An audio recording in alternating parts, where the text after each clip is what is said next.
I told my son Connor, who planned all this, I have to at least salute a couple people. So many people have supported us and encouraged us and got us to this place after a really dizzying couple weeks. But I'd like to thank my brother Steve for helping with this night, who couldn't be here tonight. But also my son Connor, who arranged everything. So Connor, his middle name is MacArthur, but I couldn't help but think this week of Winston Churchill, because he's been just absolutely tireless in his devotion to his brother. He was that way in life, and he's even more so in Carter's death. Some of these things are a surprise to me. There's an artist, there's all kinds of things going on here, and it's all Connor. So thank you to my brother Steve and to Connor for helping out and getting us here.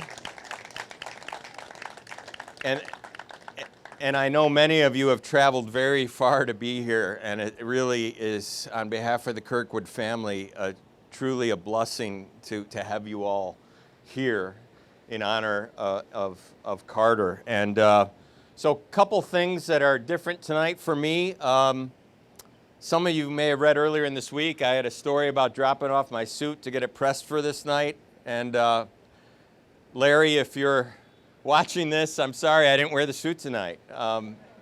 You did a great job, but as I started to get dressed, I got to the tie, and I just couldn't do it because it felt too much like a funeral. And Connor and Wendy convinced me it's not a funeral, it's a celebration of life, and so I just threw on this stuff. So Larry, you did a great job, but I'm going casual tonight.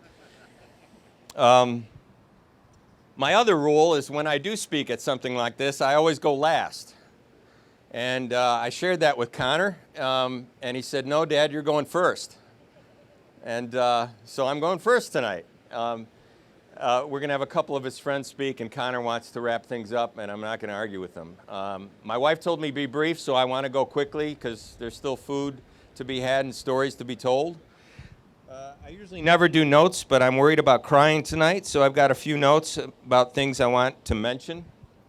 Some of you know Karter from paintball. Some of you know him from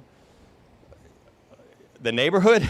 Some of you know him from high school, and some of you know him from college. And so we've got this great eclectic group tonight. And as my friend Jim said beforehand, that's a real testimony to the impact that one life can have. And so thank you all for being here. You know, when Wendy homeschooled the boys, and she's homeschooling Peyton, and when Connor got to the 8th grade, we thought he's ready for high school. And so we enrolled him in a high school all the way in Arlington Heights. We lived in Crystal Lake, so it's about an hour drive.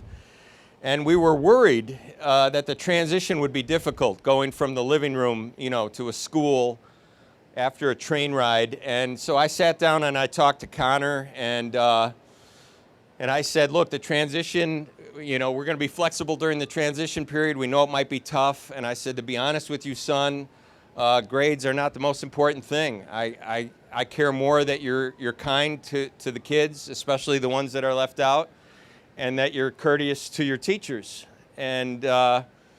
And we sent Connor to school, and I remember how proud I was to see him getting on the train at the Crystal Lake station with a bunch of businessmen who were going down to the city.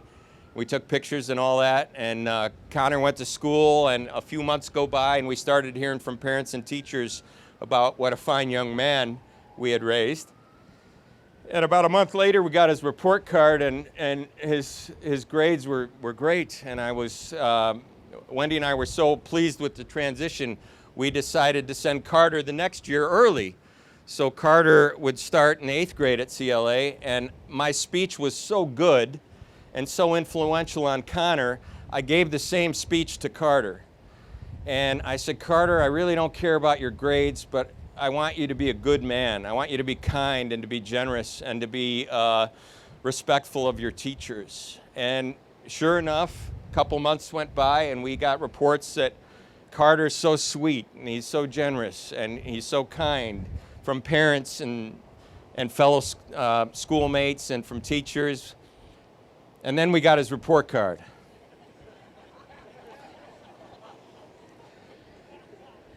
And his report card was god-awful. And Wendy she was so upset she didn't talk to him, and I got home and she showed it to me and she threw it down like it was an indictment on me as a father. And I went to Karter and I just set it down in front of him and I said, "Dude." And he looked up at me and he said, "Dad, you said you didn't care about grades." And I thought, what a waste that he became an electrical engineer and not a lawyer. So the next year he did start high school, and I didn't give him a speech because I was worried he'd parse it like Bill Clinton. And we got his report card from high school, and it came back, and it was all straight A's. It was, I think, even a little bit better than Connor at the time. And again, I went to him, and I laid it down in front of him, and I said, "Dude." And he said, "What?" And I said, "How do you explain this? How did you go from D's and C's to A's?" And he said, "Well, high school matters." And so Karter had that consistent inconsistency about his personality that we all knew and grew to love. But he was a kind person, and he was very generous. And one of the reasons we're here tonight is because of that. One of the reasons all of you are here tonight is because of that. As a matter of fact, we moved out to Arizona because of Karter. Karter really led us by the hand out here. And I changed careers, and we changed states. And we followed him out here, and we made sure we weren't hovering. We said, "Are you sure you're okay with your family coming out here?" And at the time, he was relieved, and so we came out here and we started a new life. And Karter loved it out here. So when he passed, people asked if we'd do this in Illinois, and my first thought was, "Oh, hell no." This is his home, and the reason we're here tonight is because Karter loved to watch the sunset. All his friends will tell you that. He loved rooftop sunsets. And his friends Charles and Bernsey brought him here one day, and he fell in love with this place. He'd sit in the egg chairs right there, and he'd watch the sun go down. And that would help comfort him, because the last 8 months were kind of tough for Karter. And he found comfort in the companionship of his friends and in his little sister and in his cat. And when the pain got severe, in the arms of his mom.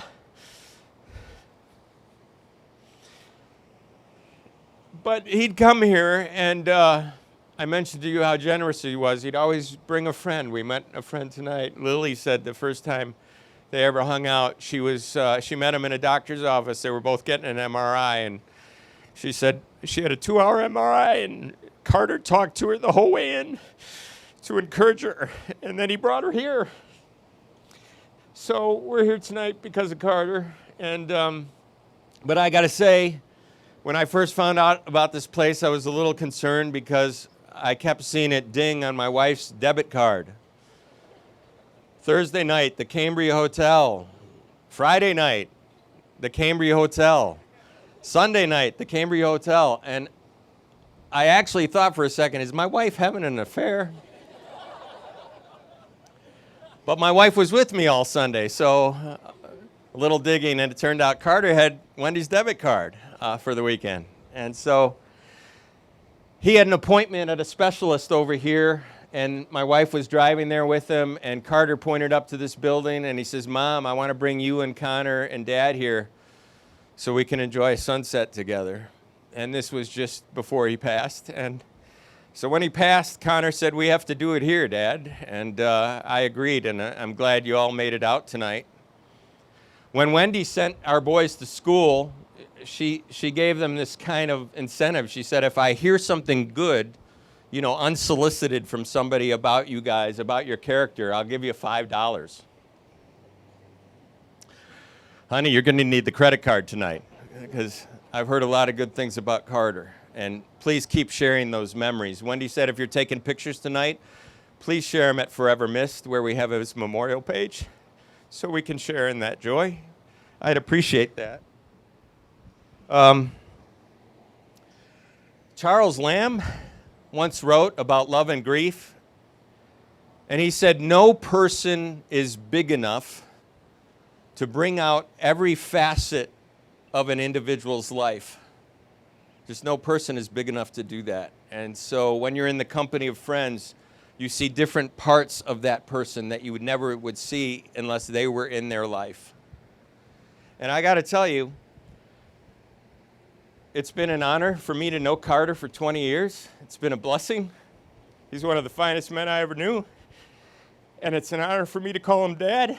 I mean, for me to call him son, to be his dad. But hearing the stories from all of you, it's just a balm on my shattered heart right now. And I'm grateful for it because I've seen all of you bring out an aspect of Karter I had never seen before. And I got to tell you, as a little brother, it's hard growing up as a little brother. All the number 2 born order people, there was a, Wendy said keep it brief. I'm going to keep it real brief.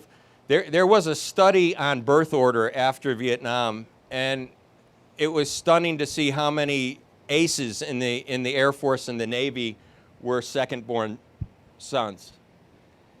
Second-born sons tend to be a little bit wilder than their older siblings, and a little bit more bold and courageous, and I guess that's why they ended up being, great fighter pilots. There's something to it, but Karter didn't always like being the little brother. And growing up, my sons would bicker because Karter always wanted the privileges that Connor had earned, but none of the responsibilities. And he always wanted to be his big brother. And that was a competition at first, and they'd bicker, and they'd go back and forth. But one of the things that really was great was when Karter went from being a little brother to Connor and a big brother to Peyton. And when Peyton was born, she brought out something different in both of my sons, and it was just beautiful to see them handling a little sister. So Peyton was very dear and very sweet to Karter. And I think it was in that experience that he first began to enjoy being Connor's little brother. And Connor became his best friend these last 2 years. And one of the greatest memories his wife and my wife and I will have is just seeing our sons laugh together or plan outings together or hug each other. Karter loved the company of Peyton, and when I was putting together this memorial video, I learned 2 things about him. I couldn't find any pictures with Karter alone. He was always with somebody. He was always with friends or his siblings. He was always with other people, and it really spoke to me. And then the other thing that hit me is just how often he was holding Peyton. And so I think Karter's pride was Connor, and his joy was Peyton. And so I want to thank him and thank God for having the opportunity to experience those relationships as a dad. So Lamb says, when one person dies, because of that, because it takes multiple people to show us the different facets of each individual, when Karter dies, we all lose a part of ourselves.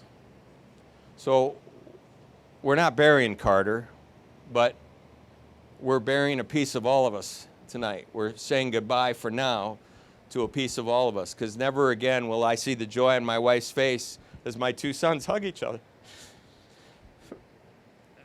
And never again will I see Peyton smile when Karter leans over a chair and drops Caspian into her lap, or frustrates the hell out of her and throws her teddy bear into the pool.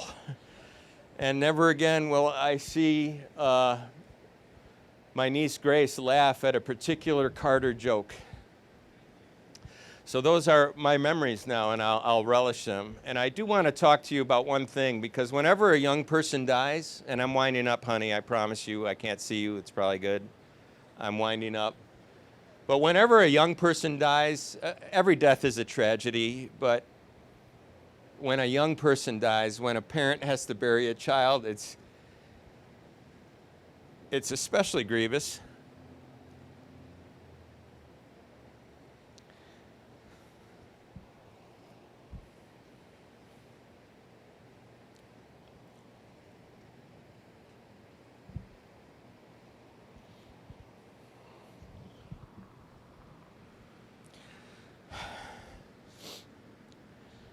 And I know one of the first reactions is guilt or regret. His friends have told me they felt guilt or regret. They didn't say something or do something. My wife has told me that. My son has told me that. And I've felt it deeply myself.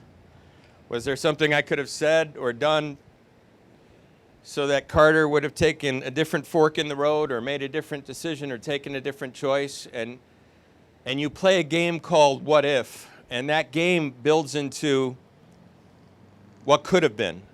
What could have been upon his graduation? What could have been upon him meeting the right woman? What could have been upon him holding my grandchild in his arms? And I just want to tell you all here tonight, that's not healthy, that's destructive, and it's not fair to Karter or to yourself, because Karter wouldn't want you to carry the burden of what if. So what we need to do as the group that loved him is embrace the what was, and be grateful for it, and be wiser for it, and to embrace the what could be from the impact he made on our lives. And I think that's what God would want, and I think that's what Karter would want. And I was reminded when this happened, you know, what's this like when you lose somebody like this? And, well, I haven't lost a limb, but I've talked to people who have lost limbs to diabetes and to battle. And they tell the same story, and that story is that sometimes they wake up in the morning and they forget. And they feel their arm is actually still there until they try and get out of bed, or until they ding their shoulder on a doorway and they're reminded that they're not whole. And losing a child is probably much beyond losing a limb, but it shares that kind of daily grief. Every morning you wake up and a part of you is not there. And you can wear a prosthetic, you can open a door again with a hand that's not your own, but it'll never be the same. And you'll be reminded every time you use it that it's just not genuine. So I'm not telling you you're going to forget the hurt that you feel or the sorrow that you feel.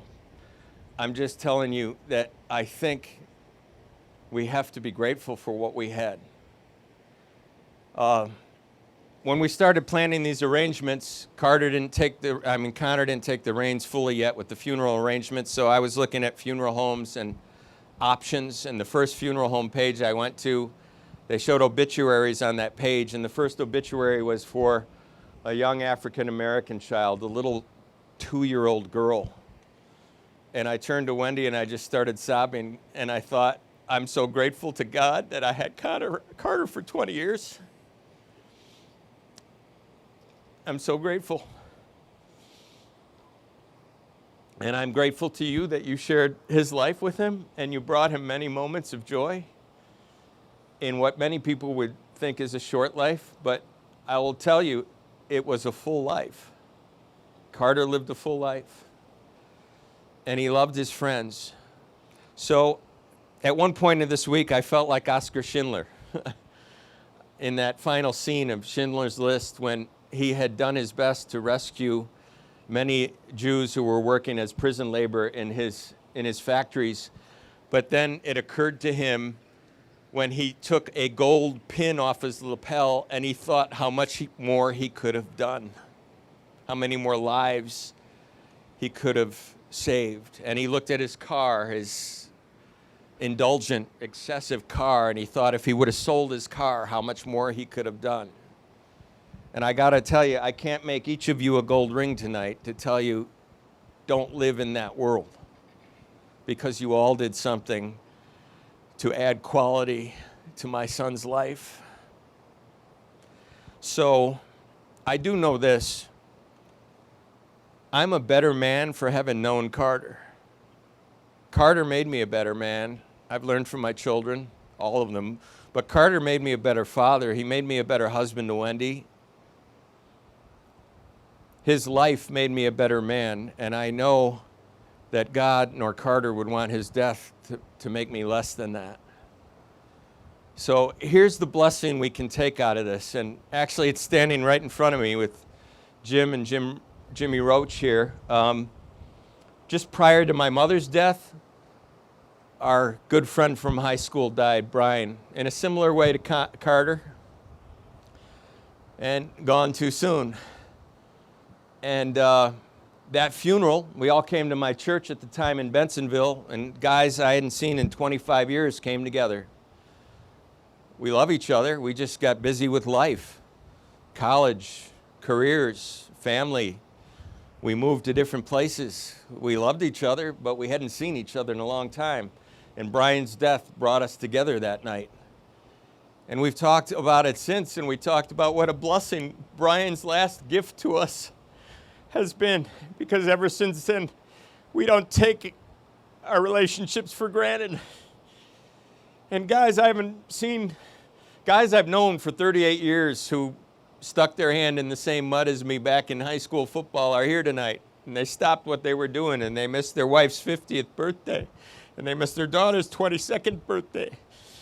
And they missed their wife's birthday to come here and share in our grief. Well, at that funeral, my sons met Jim's son, Jimmy, standing here tonight. And they developed a friendship, and they ended up playing paintball together, and that led to a whole nother epic in Karter's life. And you'll see Karter's paintball jersey hanging on a table over there. And his buddies flew in all the way from Chicago. The guys he played competitively with, they're here tonight. His high school buddies are here tonight. And that's the blessing that can come out of a moment like this, that life is so fragile, we don't take it for granted.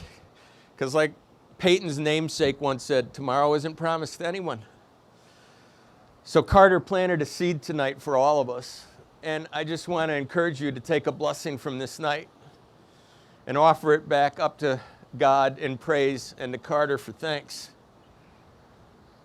I just want to share one thing to you that grew out of that, and that's a memory that Jim shared as a tribute to Karter on the Forever Miss page where Connor started a memorial for him. He wrote this. He said, "Karter, thank you for the positive and absolutely joyful impact you made on our family. Your fearlessness was inspiring as you charged downfield in a hail of paint against competitors who were in many cases 5 or 6 years older than you. Your commitment to your family, your friends, your church, and your Savior was constant and showed the depth of your character.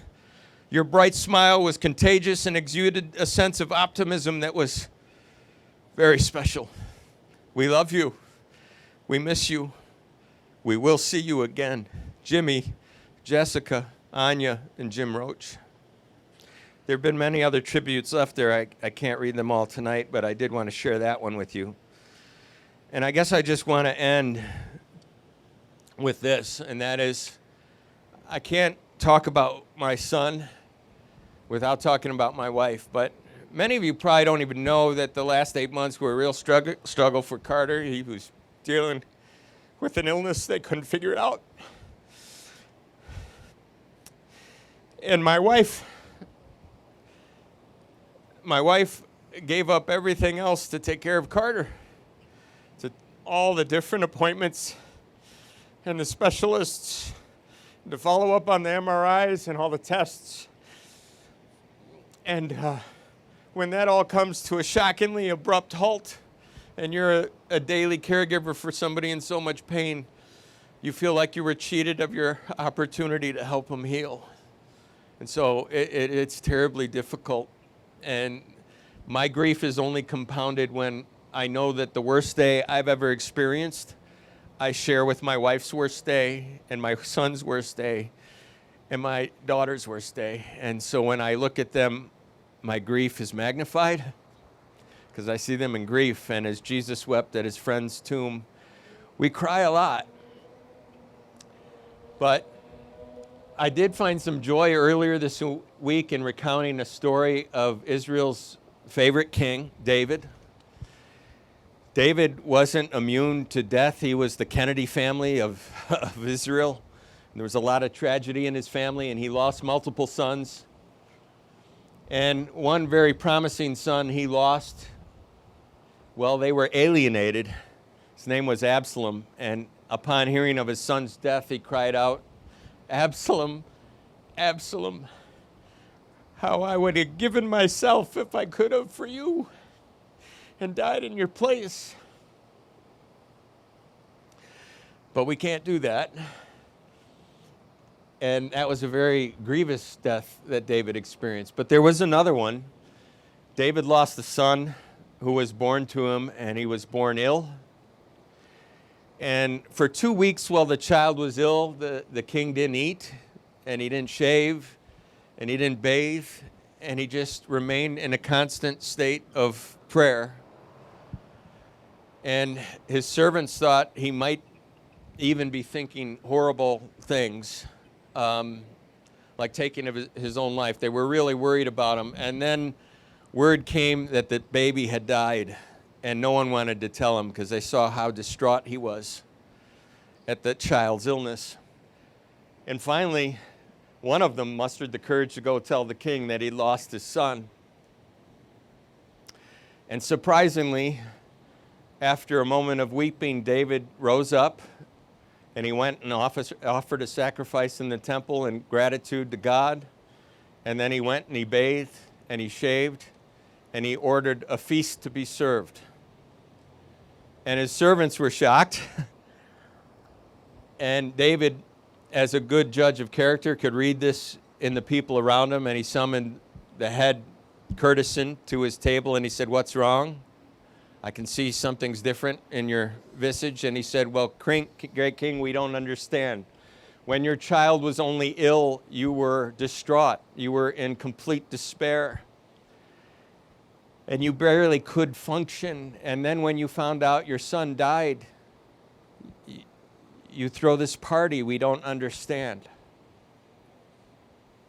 And the words that comforted me this week was when David said, "Well, my son can't come back to me, and I know that. While he was sick, I thought there still might be an opportunity.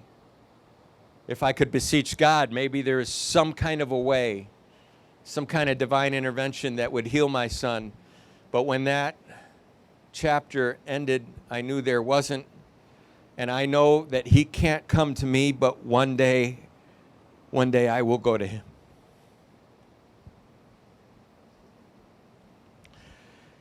That story reminded me of Karter's mom, because the last 8 months have been her moment of grieving. David, 2 weeks, was a piker. Wendy's done it for 8 months. Well, her child was ill. And she did bathe. But for 8 months, she was distraught and prayed, and the book's closed now. But we know that one day we will go to him. And I hope that thought encourages you all. So I'm going to end on this note, a book. And I don't want to offend anyone here. I know there's different faiths and there's different traditions. And I've read many. And I've actually learned from many traditions that aren't my own about how they deal with death. And some traditions that I've learned a lot from that carry great wisdom treat death as a friend, as a deliverer. I don't truly understand that now that I've tasted it of my own son. The ancient Hebrew understanding of death is of a great enemy, of a thief, of something that's chaos in a world that should be ordered, something that's a bone out of joint, and that resonates with my grief. That's how I feel.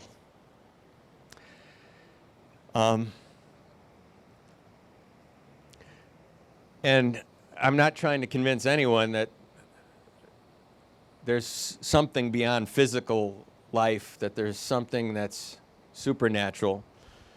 But if a natural person came to this world and walked into a library, they'd see a shelf full of books.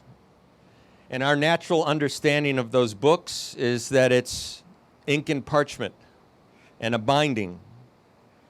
And it doesn't matter what's on that shelf. It could be 50 Shades of Grey. It could be next to How to Win Friends and Influence People, next to a Bible, next to a Quran. Those books are all made of ink and parchment and a special binding. That's their natural makeup. But there's so much beyond that. In the symbols in the book, in the semiotics, in the meaning that takes us places we have never been, to places in the distant past or even in the close future. And Karter's book might be closed now, but I know he's going to have an impact beyond this day. His life impacted so many, but I know his death will impact even more. As you all go forward and carry the love and the wisdom that you've learned from being in contact with Karter. And that's my prayer tonight. But I have to tell you, the book I hold that's marked Karter Stirling Kirkwood is not complete. There's some leaves that are missing. There's some pages that aren't there. Because I wasn't there when you guys went to the Grand Canyon early in the morning to watch the sunrise. I wasn't there when you picked out that dog, Chase. Chance. I wasn't there for Chase either, but not for Chance. I just found out tonight Karter was influential in the picking of that dog. I want to hear your stories. I want you to fill in my book with the pages that you have that I don't. And I'll share some stories of Karter that you don't know, because I think I know him pretty good. But at this time, because I went way over what my wife thought I should do, I'm going to invite a few other people up here just to make some brief remarks, some of his friends, and then, of course, his brother. And then at the conclusion of remarks with the sun setting, I'd like you all to continue to raise the Kirkwood family up in your prayers. We're praying for all of you. And then if you all would take a glass in your hands and raise a glass in honor of Karter Stirling Kirkwood, it would do my heart well. Well, thank you.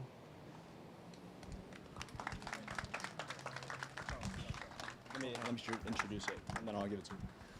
So, I don't know how many of you used to go to our church or had ever listened to him speak before, but he said he was going to go short. And, he said, one more thing before I end. One more thing before I end. He would always do that at church, and I thought that's the funniest thing. He's consistent with it. But Charles, you want to say a few words? So, quick story about Charles. Me, Karter, and Charles actually went to the same high school. We would take the train together to school, and he's the reason why Karter came out here. He started to go to GCU, and Karter came to visit him once, and he loved it out here, and he had to come out here. And so Charles is the reason for this. My name is Charles, and I just wanted to share with you guys what Karter was like as a friend to me. I've been friends with Karter for the past 4 or 5 years or so. And in that time, I've never met anyone more loyal, generous, and kind than my friend Karter Kirkwood. He loved without restraint. He was someone I would go to for comfort. I'll never forget, I broke up with me and my first girlfriend. We broke up sophomore year, and I went to his house, and I'll never forget him just hyping me up and telling me all the things that I needed to hear to make me feel better about myself. Him being there for me gave me peace. He was selfless and would gladly take the short end of the stick if it meant his friends were happy, and he didn't care what we were doing as long as we were together. Friendship meant so much to him, and it makes me so happy to see everybody here, because it just shows me how much he loved and how much people loved him. I'll remember him smiling, and I'll remember him laughing. Karter was one of those people I could always get to laugh, and his laugh is one of those things that I'll miss for the rest of my life. But today, we celebrate Karter. So here's to my friend and my brother. To Karter. Thank you, guys.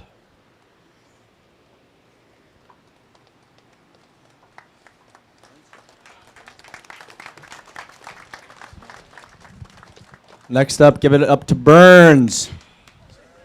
Thanks, everybody. Nice to meet everybody. Oh, I don't even know where to start. But the main thing about Carter that I've always known is he was always for everybody. He was always there. He was always giving as much as he could give to everybody. He was a great friend.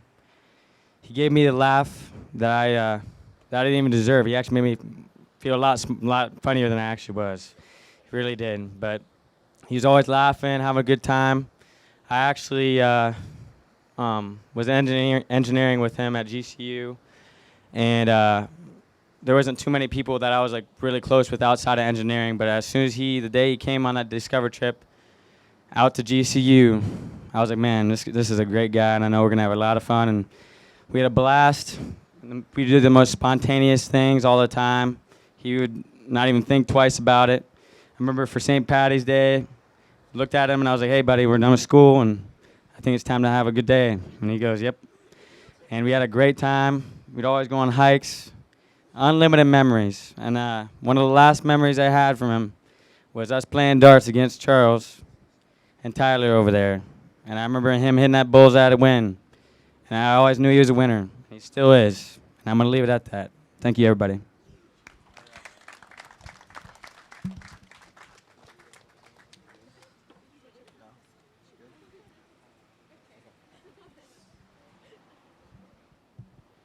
So I don't have any notes or anything, but I just wanted to say thank you, everybody, for being here. It means a lot to me. And what's really getting me through this is, hanging out with all these guys. I've been going out with them, hanging out at Charles' place, and hearing all the stories of all the fun times they had that I wasn't experiencing with him, and then to hear the things that other people told me that I did that made him happy, but he never told me that. I can't tell you about those stories right now, but some funny times. And I just wanted to say, I just wanted to give you a snippet of what I kind of told him when I got to see him last Wednesday. So it was rough. I was the first person who was at the school, so I was waiting there by myself for like an hour and a half.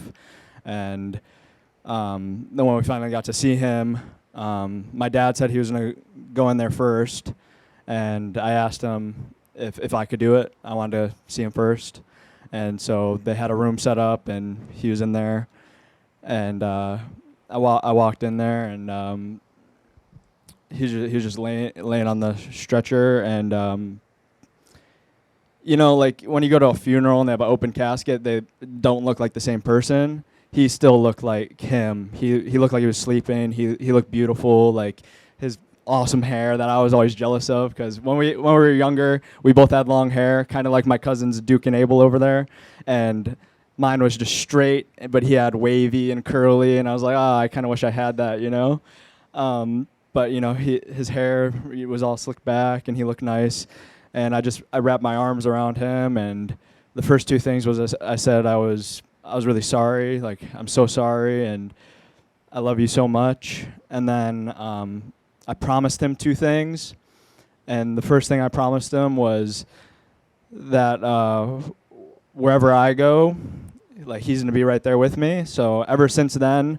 every night since, every day that has gone by, there's been something that reminds me of him or something good that happens, and I'm like, that was him watching out for me. But then I think maybe the third or fourth day after, that whole day, just funny stuff kept happening, inconveniences, and I was like, all right, today he's just fucking with me. Like he's just trying to mess with me, and he's having a laugh, and I'll give it to him. And then the second thing I promised him was I told him, like, up until this point in my life, I've kind of just been taking things for granted, and it sucks that it had to be this, but it really opened my eyes to life and people and friends and relationships. And I told him that that everything I do in my life from now on is because of him, and I really mean that too. It sucks that I had to take this to push me in that direction, but I really mean it, and everything that I do in my life from now on is in his memory, and he'll always be with us. And that's why we wanted to do this. He hated, like growing up, my dad was a pastor, and we would have to go to funerals and that whole thing. And he hated it. You know, I didn't like it either, but I would do it. You know, I'd dress up, but he hated it. You know, he liked being casual, wearing his beanie, wearing his hoodie, you know, hanging out with the friends, having a laugh.